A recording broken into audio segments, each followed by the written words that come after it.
après les duos, après je ne sais pas qui, j'ai décidé de faire maintenant un sujet sur les plus grands numéros 10 de l'histoire du foot. Je vais pas parler de 100 joueurs ou tout cela, je vais choisir sur 10 joueurs, les 10 joueurs numéro 10, comme les 10. Ce poste qui n'existe plus, ce poste qui est devenu un peu la poussière du football, on n'en voit plus, le football moderne ne permet plus, puisqu'on a un football dans jeu de transition, donc les numéros 10, ça ne permet plus, il y a plus, les numéros 10 se sont transformés en 8, en 6, en 8, en 6, il n'y a plus vraiment de meneur de jeu dans l'équipe, c'est plus quelque chose qui existe dans le football moderne, et c'est quelque chose qui me marque parce que c'était un personnage qui était un peu différent, qui avait une certaine forme de vista, qui rendait un peu le jeu intéressant et tout. Et à partir de ce truc, je vais essayer un peu de faire un peu un classement un peu des numéros 10 qui m'ont le plus marqué dans l'histoire du foot. Il y en a énormément de numéros 10 que je pourrais citer. Et il y en a deux classes. C'est un classement complètement subjectif. C'est un classement complètement subjectif. Ça se base juste sur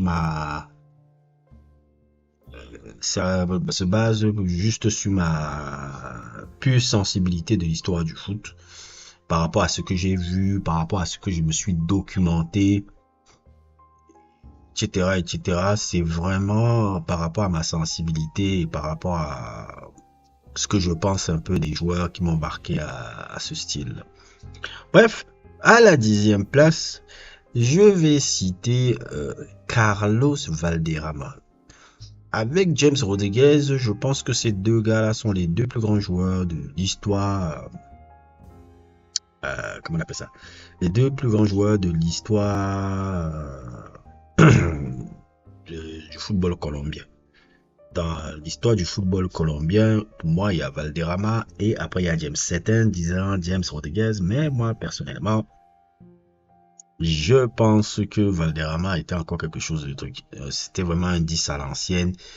Il arrivait à être très rapide. Il n'était pas forcément rapide, technique, mais qu'est-ce qu'il était technique. Et qu'est-ce qu'il était technique dans ses prises de balles, dans la manière où il arrivait à ouvrir le jeu. C'était qu'il contrôle de balle. On se rappelle surtout de son époque où il jouait à Montpellier. C'était un 10 incroyable. Pour ceux qui ne le connaissent pas encore, qui est ce joueur-là, avec un style unique un peu aussi dans, comment on appelle ça, sa chevelure particulière, la crinière qu'il avait là, bande haute et tout, qu'il a rendu aussi marquant dans l'histoire du foot. Carlos Valderrama est un immense joueur du football sud-américain, une légende du football américain, dont malheureusement le palmarès ne reflète pas beaucoup aussi le beau joueur qu'il était, mais qu'est-ce qu'il était beau à avoir joué. Il était là, comme vous pouvez le voir un peu sur ces images-là, il était toujours très fort sur ses appuis et tout. Il arrivait toujours à avoir une vision de jeu incroyable.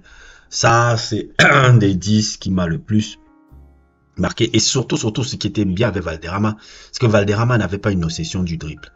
Valderrama, c'était toujours le geste juste, la passe juste et la volonté toujours d'être efficace sur son truc. C'était tellement beau à avoir joué. Un des plus grands numéro 10 de l'histoire du foot. Je ne sais pas si on peut le mettre numéro 10, mais il mérite d'être cité, Kevin De Bruyne.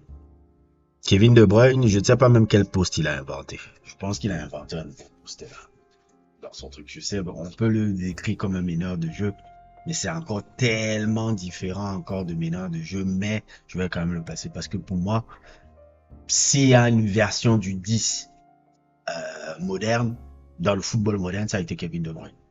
Donc Kevin De Bruyne, c'était vraiment l'homme qui était dans la dernière passe.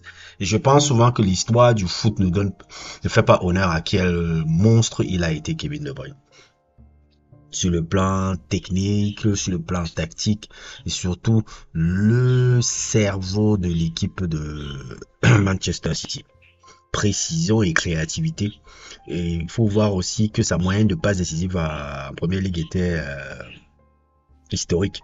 Cette transmission était chirurgicale. Pour moi, il a redéfini même ce jeu. Il a redéfini ce poste-là et tout. Parce que dans cette ère moderne où le football, le PMF, le numéro 10, il a donné un peu un autre style à ce poste-là. Comme, il a réinventé ce poste, quelque part et tout. Et je pense que, moi, c'est quelqu'un même, je me dis, à une certaine époque, ce gars-là aurait pu avoir le ballon d'or même. Je pense même à une certaine époque, c'est quelqu'un qu'on aurait pu donner le ballon d'or et tout. Mais il fait partie de ce genre de grands joueurs qui sont, comment dire, grands joueurs qui sont fabuleux, mais pas très bankable dans les publicités, pas les trucs. Et moi, c'était une manière de rendre hommage aussi à ce fabuleux joueur de foot que était Kevin De Bruyne. Kevin De Bruyne est l'un des plus grands meneurs de jeu de l'histoire du foot. En tout cas, peut-être le plus grand meneur de jeu de l'histoire du football moderne. Le plus grand joueur de l'histoire du football danois et peut-être l'un des plus beaux meneurs de jeu de l'histoire des années 90. Michael Laudrup, le cerveau de l'équipe de Johan Cruyff. Michael Laudrup, un peu pour vous, je sais que c'est peut-être un nom qui n'évoque pas beaucoup de choses pour les Guindy, mais ce mec-là, dans les années 90, surtout dans le grand Barça de Johan Cruyff, celui qui gagne la Ligue des Champions en 92, il est le maître de jeu incroyable qui dirige cette équipe. Il y a Guardiola, certes, derrière, mais devant, il y a Michael Laudrup. C'est lui qui donne les ballons de Julia à Baquero. C'est lui qui donne aussi les caviars à Romario. C'est un joueur, je pense pas que dans l'histoire du football danois, il y a eu un joueur aussi beau que ce gars. Certains ont cru que Eriksen allait être le nouveau Michael Laudrup, mais Michael Laudrup est encore un cran au-dessus. Au cran au-dessus de d'Eriksen. Il est encore vraiment un cran au-dessus. Quand vous regardez les confrontations Barça-Real, et même quand il est parti au Real Madrid, parce que c'est quelqu'un qui a quitté au Real Madrid, et comment il avait donné aussi une leçon au Real Madrid en donnant aussi 5-0 au Real Madrid quand il était parti au Barça, et surtout aussi l'entente qu'il avait avec Zamorano après quand il était au Real Madrid. C'est un incroyable joueur de football. Moi, je l'ai découvert à la Coupe du Monde 98, notamment dans les 8e et quart de finale. À l'époque, il avait déjà 34 ans, il était plutôt jeune. Quand il jouait contre, si je me souviens bien, le Nigeria et le Brésil, c'est là où je m'étais dit, ah, ce joueur-là était incroyable. Et là, mon père m'expliquait un peu l'immense joueur qu'il avait été, parce que moi, j'ai pas reconnu sa période barcelonaise, sa période de Real Madrid, même si c'est un joueur qui avait aussi comme joué aussi à la Juventus à une certaine époque. S'il n'était pas forcément totalement titulaire à cette époque-là à la Juve, c'est plus au Barça qui s'est révélé, notamment grâce à Cruyff qui l'a repositionné un peu en tant que meneur de jeu, là où il jouait deuxième attaquant un peu souvent à la Juve, et c'était où il était suivi barré par Platini aussi. Et Michael Laudrup aussi, n'hésitez pas à regarder dans les trucs, les vidéos, il en reste pas moins pour moi l'un des plus grands numéros 10 de l'histoire du foot. J'aurais pu citer Kaka, j'aurais pu citer Zedorf à une certaine moindre mesure, mais je vais insister pour parler de ce mec-là parce que j'ai l'impression que l'histoire du foot l'a un peu oublié. Je vais remettre ce nom. Rui Motherfucker Costa. Ah, qu'est-ce qu'il était beau à voir joué. Surtout le Rui Costa de la période de la Fiorentina, après qu'il quitte le Benfica. Rui Costa était le joueur portugais qui me faisait rêver à l'époque. Je n'étais pas un trop grand gaga des Figo, comment il s'appelle encore, Nuno Gomes, etc., etc. Moi, le gars que j'adorais voir jouer, c'était Rui Costa. Rui Costa, c'était un fabuleux numéro 10. Surtout la période de la Fiorentina et le duo qui formait avec Gabriel Batistuta. Les caviars qu'il donnait à Batistuta, c'était incroyable. Rui Costa, il était très très beau à voir jouer. Il était peut-être pour moi le fer de lance de l'équipe.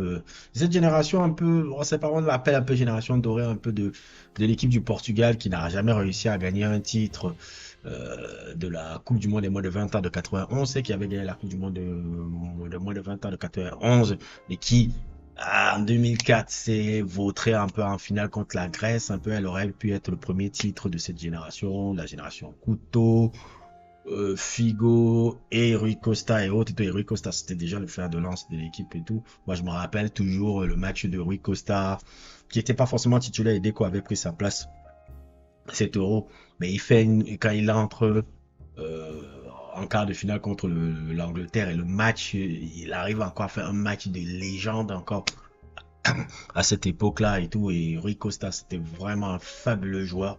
Je trouve souvent que l'histoire du foot l'a un peu oublié parce qu'au Portugal, maintenant, on a l'impression que Cristiano Ronaldo est le seul joueur portugais qu'il y a eu dans ce pays, alors qu'il faut rappeler un peu les immenses joueurs qu'il y a eu dans ce pays. Oui, il y a eu Eusebio, il y a eu Figo, il y a eu Rui Costa, il y a eu des joueurs avant Cristiano Ronaldo. Oui, Cristiano Ronaldo est le plus grand, mais il y a eu des joueurs aussi incroyables. Et Rui Costa, pour moi, reste pour moi le plus beau joueur portugais. Je dis pas forcément le plus grand, mais le plus beau joueur portugais de l'histoire, celui que j'ai tout le temps adoré, tout le temps truc. Et moi, je voulais le citer un peu dans ce classement parce que j'ai remarqué que l'histoire du foot l'a un peu oublié. Donc voilà, Rui Costa. Rui Costa à la 7e place. Oui, numéro 6. Je le mets numéro 6. Ah ouais, voilà, est-ce qu'il n'est pas dans le... Numéro 6. Il est déjà dans le top 10, vous n'êtes pas content. Est-ce qu'on va parler j'ai fait un sujet sur Zidane. On va pas dire que Zidane est l'un des plus grands joueurs de l'histoire du foot, l'un des plus grands joueurs de la fin des années 90, des années 2000, du début des années 2000. On connaît sa carrière. J'ai fait un long sujet de 1 heure sur Zinedine Zidane. Vous le voyez là, ça apparaît sur votre écran. Je pense que c'est même l'un des meilleurs sujets aussi que j'ai fait. On va pas trop s'attarder sur Zidane parce que c'est une évidence, mais pour moi, euh, je le mettrais sixième. Sixième dans l'histoire du foot, il y a eu des gens que je trouvais beaucoup plus encore beaux que lui. Et c'est vrai qu'il était agréable à voir jouer en tant que numéro 10 et tout. Mais sa période légendaire commence entre 2008 et 2004. Vraiment, son football est entre 2000 et 2004. C'est là où il est vraiment à son prime footballistiquement. 2006, il est un peu au crépuscule de sa carrière. Après, il y a le match contre le Brésil, c'est forcément, mais au pic de sa carrière, c'est entre 2000 et 2004. Souvent, j'ai toujours la petite conviction. Bref, je vous ai fait un sujet sur Zidane. Il n'y a pas forcément beaucoup de choses à parler. Si vous voyez, il apparaît sur votre écran. Je vais le mettre le lien en description. Si vous voulez voir mon sujet sur Zidane, n'hésitez pas à regarder le lien en description. Zico, Zico, Zico, Zico, Zico, Zico, Zico, Zico, Zico, Zico, Zico. Le seul défaut de Zico, c'est d'avoir pas un palmarès conséquent en Europe. Mais sinon, il est l'un des plus grands joueurs de l'histoire du foot. Je dirais même peut-être, il y a Pelé, Ronaldo, Ronaldinho, après les trois là, je mettrais Zico. C'est-à-dire qu'il y avait d'abord Pelé, Zico. Après, il y a eu Ronaldo, le Brésilien, qui l'a supplanté. Il y a eu Ronaldinho qui a supplanté aussi Zico. Zico est après, pour moi, le 4e plus grand joueur brésilien de tous les temps. Incroyable joueur. Fabuleux joueur du Flamengo, qui a gagné une Coupe Libertadores, qui a gagné même une Coupe intercontinentale aussi avec le Flamengo et tout. Des membre légendaire de l'équipe historique de 82 qui n'a pas forcément gagné la Coupe du Monde alors qu'elle était excessivement clinicale. Mais qu'est-ce qu'il était beau à avoir joué. Ah là là là là là là, tellement beau à avoir joué dans son esthétique, dans la vista qu'il avait. Il était comme Pelé, hein. Il y avait tout, lui et Pelé, tout, il n'y avait rien à envier. C'est que le seul défaut, c'est son palmarès en Europe. En Europe, il n'a pas une belle carrière. Il a fait un peu une carrière à l'Udinese où il avait fait une première saison en 84 où il avait marqué 19 buts après la deuxième saison et autres. Mais ça restera toujours un gars du Flamengo. C'est plus à au Flamengo qu'il a été légendaire et tout. Quand il est venu à l'Udinese, il était un peu au crépuscule de sa carrière. Il avait 30 ans, si je me trompe pas. 30 ans, 31 ans et tout. C'était plus ouf les blessures et tout. Après il a fini au Japon. Mais pour les Genzi qui veulent savoir un peu qui est ce mec là, allez regarder les trucs. C'était un fabuleux joueur. Fabuleux joueur de foot. Après Pelé, Après Pelé, on pensait souvent que c'était lui le plus grand joueur brésilien après Pelé. Maintenant, après, il y a eu Ronaldo, il y a Ronaldinho qui sont venus là. Ça l'a un peu déclassé. Ne me dites jamais que Vinicius est plus grand que Zico. Si vous me dites que Vinicius est un plus grand joueur que Zico, on parler de foot, on parle d'autre chose et tout. On parle de volley, de golf et autres et tout. Parce que là, on raconte n'importe quoi.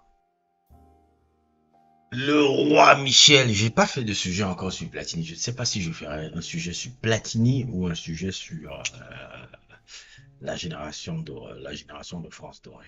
Je ne sais pas encore. Je n'ai pas encore eu le temps de le faire. Mais Michel Platini, pour moi, est le plus beau meneur de jeu qu'il n'ait jamais eu en France, l'un des plus beaux meneurs de jeu aussi de l'histoire, et je l'ai mis à la 4e place. Oui, pour moi, j'ai toujours l'intime conviction que Platini est au-dessus de Zidane. Platini avait une vista beaucoup plus grande que Zidane. C'est vrai qu'il n'avait pas le même flair technique, mais il avait un autre flair qui était beaucoup plus tuque, qui était beaucoup plus buteur. On parle d'un meneur de jeu qui a été meilleur buteur de l'Euro, de l'histoire, pendant très longtemps avant que Cristiano Ronaldo le décuple en 3-4 euros. Si vous voulez comment ça se passe. Michel Platini est un immense joueur de football qui a tout gagné dans le foot, sauf la Coupe du Monde, incroyable, il n'était pas rapide, il n'était pas plus truc que les autres, mais il voyait tellement avant les autres. L'intime conviction que c'est toujours le plus beau joueur français de tous les temps. Je le trouve même plus beau que Zidane, moi, en tout cas dans ma vision et tout, et je trouve aussi sa génération beaucoup plus belle que Zidane. Platini, je le mets 4e par rapport à mon classement des plus grands numéro 10 de l'histoire. Il est littéralement l'un des plus grands numéro 10 de l'histoire pour moi. Numéro 3, est-ce qu'on passe de commentaires? Diego Armando Maradona. Maradona est l'un des meilleurs meneurs de l'histoire du foot. Clairement.